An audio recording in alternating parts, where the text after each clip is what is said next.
नमस्कार साथियों। आज चिंतन में ज्ञान और भक्ति।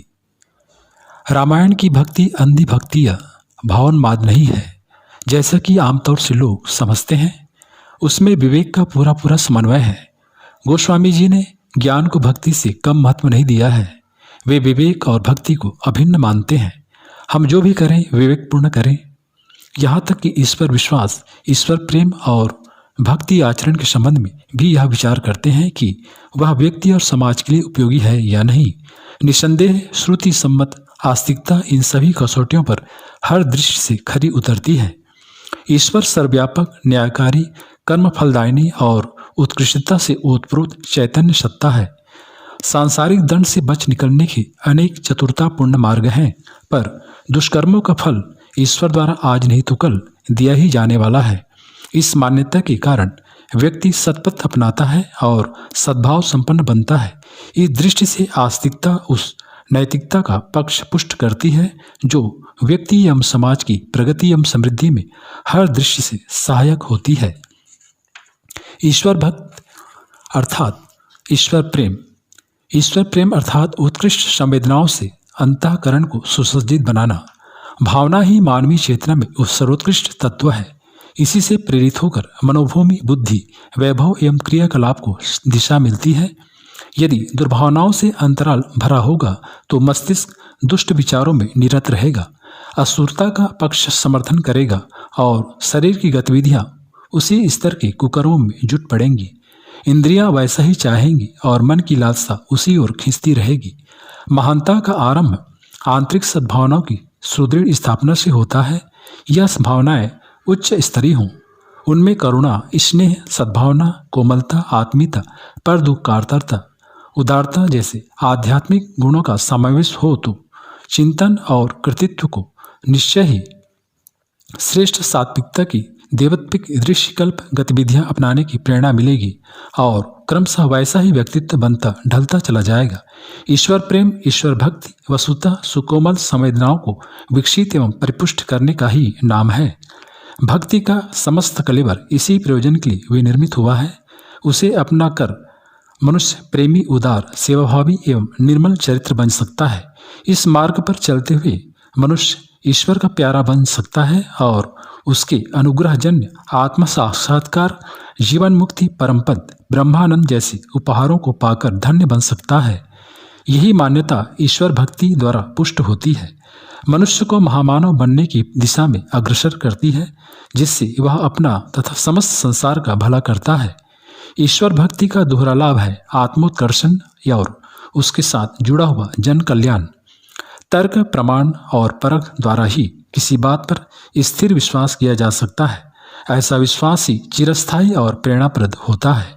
अंधश्रद्धा और अंधविश्वास के नाम पर यदि बाबा वाक्यम प्रमाणम की उक्ति के अनुसार कोई लकीर का फकीर बन भी जाए तो उसमें कोई स्थिरता न रहेगी। उस मान्यता को कोई प्रतिभावान व्यक्ति या विपरीत अवसर सहज ही डगमगा देगा। इसलिए रामायण तर्क, प्रमाण और परख को समुचित मान्यता देती है। काकभूषण जी और गरुड़ संवाद में भक्ति को विश्वास पर आधारित कहा है। बिनु विश्वास भगति नहीं, तेह बिनु द्रवहि न राम, राम कृपा बिनु सपने हो, जीव न लह विश्राम। विश्वास वेगपूर्ण शोध के बाद ही किया जाता है। उसी प्रकरण में इस तथ्य को और भी स्पष्ट करते हुए कहा गया है, जाने बिनु न होई प्रतीति, बिनु प्रतीति होई नहीं प्रीति, प्रीति बिना नहीं भगति ड्राई, जिमि खगपति जल की चिकनाई।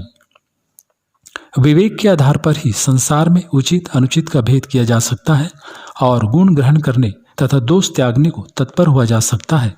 यह संसार गुण दोषमय है। इसका निर्माण तम और सत्य की असुरता और देवत्व के सम्मिश्रण से हुआ है। उसमें से हंस की तरह निर्छिर विवेक करते हुए औचित्य को ही ग्रहण करना चाहिए। यह कर्म ज्ञान भी विवेक द्वारा ही संभव हो सकता है। जड़ चेतन गुण दोषमय विश्व किन्न करतार, संत हंस गुण गण ही पहे, परहि वारी विकार। ईश्वर भक्ति के लिए किए गए पूजा पाठ, मनन चिंतन, स्वाध्याय, सत्संग, जप, ध्यान, आचार, कर्मकांड आदि एक प्रकार से मानसिक व्यायाम हैं, जिन्हें अपनाकर मनुष्य मनस्वी, आत्मबल संपन्न, वर्चस्व युक्त बनता है। अखाड़े में किया गया व्यायाम शरीर को पुष्ट बनाता है और पूजा कक्ष में किया गया उपासनात्मक साधन सत्वृत्ति के संवर्धन में असाधारण सहायता करता है। उसका मनोवैज्ञानिक महत्व है। अंतः चेतना के परिष्कार में उससे बहुत बल मिलता है। प्रसुप्त गुप्त शक्तियों को जागृत होने का अवसर मिलता है। ईश्वर को सर्वव्यापी समझकर मनुष्य हर किसी के साथ सद्व्यवहार करने के लिए अग्रसर होता है। उसके द्वारा अवांछनीय कार्य नहीं बन सकते हैं। ईश्वर के साथ, उसके सुरम्य परिकर के साथ अनिति बरतने के लिए भला ईश्वर भक्त कैसे तैयार होगा? अपने इष्ट देव को कष्ट देकर उसे रुष्ट कैसे कर सकेगा? ऐसे ही अनेक लाभ आस्तिकता के, ईश्वर विश्वास के, भगवान की भक्ति के हैं। ज्ञान और विवेक के आधार पर भक्ति की उपयोगिता असंदिग्ध रूप से सिद्ध होती है। भक्ति यदि अंधविश्वास पर ही हो तो कल्पनाओं की उड़ान के आधार पर ही यदि यह महल खड़ा किया गया तो उस फूस की झोपड़ी को ज्ञान, विवेक एवं तर्क से डरने की आवश्यकता हो सकती है। पर जब उसका आधार हर दृष्टि से ठोस है तो ज्ञान की कसौटी पर भक्ति के परखे जाने में किसी को क्या आपत्ति हो सकती है? इसी से तुलसीदास जी ने ज्ञान चेतना का तर्क और विवेक पर भरपूर समर्थन किया है। यथा भक्त ज्ञान ही न कुछ भेदा, उभय हरई भव संभव खेदा। बिनु सत्संग विवेक न होई, राम कृपा बिना सुलभ न सोई। और भगवान राम लक्ष्मण जी को समझाते भी कहते हैं कि विवेक द्वारा मोह नाश होने पर मेरे प्रति प्रेम पैदा होता है।